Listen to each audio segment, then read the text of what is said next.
The ocean was calm, almost unnervingly calm. A diesel skiff pushed slowly through the waves, towing two smaller boats behind it. To the naked eye, it looked like a fisherman's craft, but radar told a different story. The silhouette showed too many men, too much fuel lashed to the deck, two attack skiffs trailing like claws on a predator. Something was off. Miles away, two U.S. warships had already marked the contact. One was a guided missile cruiser, stacked with vertical launch cells, radar domes, and heavy guns.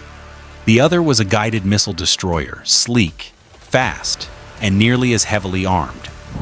Together, they were the core of a task force charged with guarding one of the busiest shipping lanes in the world. Tonight, though, all eyes were on one skiff, creeping across the water with quiet menace.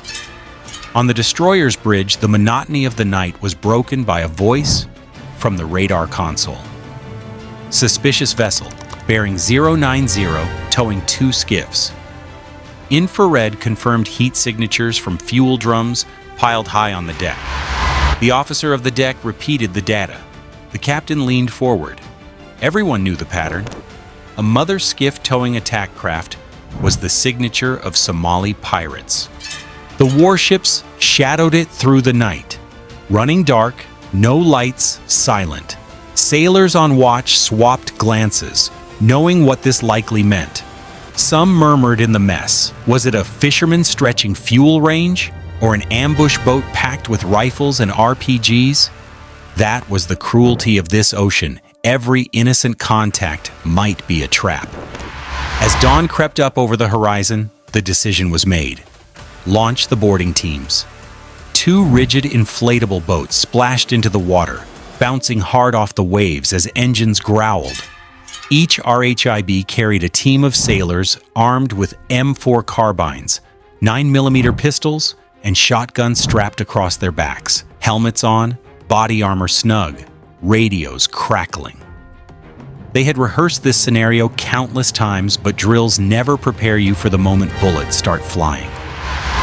The RHIBs skimmed toward the skiff. It grew larger in the morning haze. The men aboard stared back, faces blank, unreadable. They didn't move.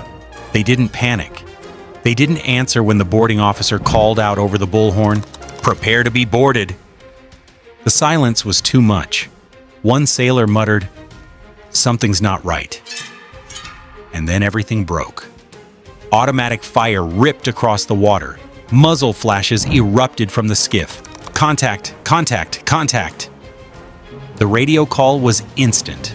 Bullets hissed across the sea, striking dangerously close. A puff of smoke streaked into the air. An RPG. The rocket hit the water with a deafening crash, spraying seawater high over the RHIBS. "Taking RPG fire, pulling back," a sailor shouted over radio. The RHIB engines roared as they swerved, zigzagging wildly to avoid more fire. Another RPG streaked out, missing by seconds. The pirates were not retreating. They were closing in. Two attack skiffs broke away and surged forward, engines howling, their bows slamming down hard against waves. Pirates crouched in the front with AK-47s blazing. Another man wrestled a fresh RPG into position. They were charging straight at two of the most powerful warships on Earth. For a heartbeat, it looked like madness. For the pirates, it was confidence. They'd done this before. Swarm with speed, overwhelm with fire. They expected another merchant ship, helpless prey. What they didn't realize yet was that this wasn't a merchant convoy. This was the U.S. Navy. The destroyer responded first. On its deck, a .50 caliber machine gun thundered to life. The sound ripped through the morning air, shaking the sea with its ferocity. Red tracer rounds streaked outward, hammering across the water, slamming into the oncoming skiffs. The cruiser joined seconds later, its Mark 38 25mm chain gun, barking controlled bursts, shells smashing into wood, splinters flying. The pirates didn't stop. A case rattled, brass spilling onto the deck. Another RPG fired, tumbling across the sky before detonating harmlessly in open water. The Navy gunners held their lines, firing short, disciplined bursts. They weren't spraying wildly. Every tracer was placed with deadly precision.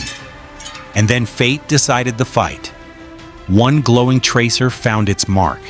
It punched into a fuel drum lashed to the deck of the mother skiff. For a breathless moment, nothing happened. Then, ignition.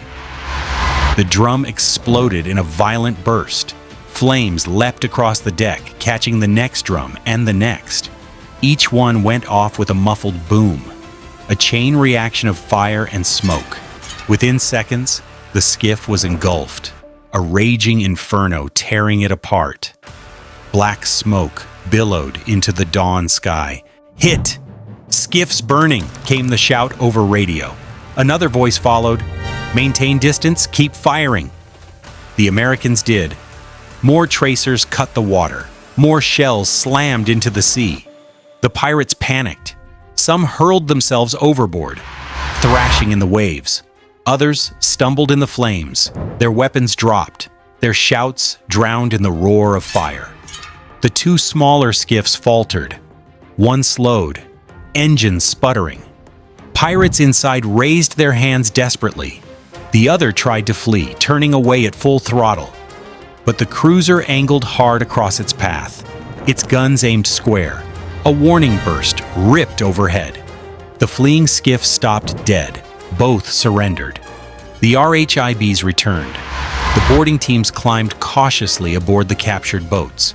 What they found confirmed every suspicion. A K-47 rifle stacked under tarps, wooden crates of ammunition, RPG launchers with extra rockets, pistols, knives, even crude ladders for boarding. These were not fishermen. They were hunters. The captured men were hauled aboard the cruiser, flex cuffs locked tight. Some groaned, burned, or bleeding. Navy medics moved fast anyway, bandaging wounds, treating burns. A corpsman muttered, "We patch up the same guys who tried to kill us?" But there was no hesitation.